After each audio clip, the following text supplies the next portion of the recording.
د دغه غونډه په باره کې هغه خلاصه او لوبیلوباب چونکې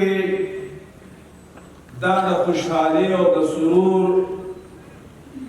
فضا ده د حریت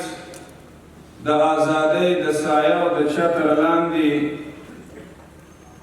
د اسلامي نظام سرتاسري افغانستان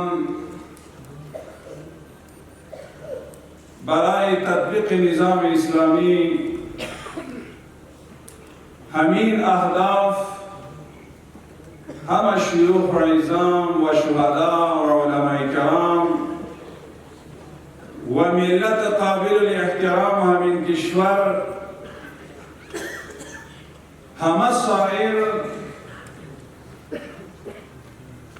و تمام کشور امی اهداف ما شما داشتیم لله الحمد اکنون با آن هدف رسیدیم خصوصا 45 سال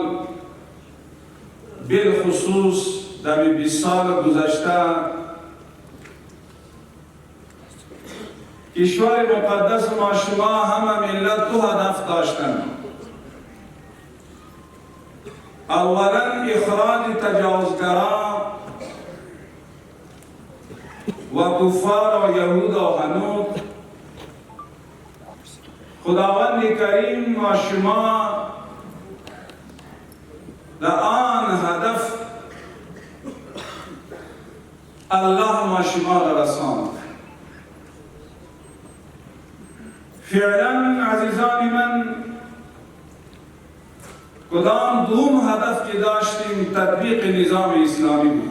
د خدای رضا لټوي ټول ستا اطاعت کې مشره ستا اطاعت کې مشره د معنویت حسن دي ښکاري پر رعایت کې مشره او پر رعایت کې مشره د عدالت سوري د درست هیواد په غېږ کې نیسي د عدالت سوري د درست هیواد په غېږ کې نیسي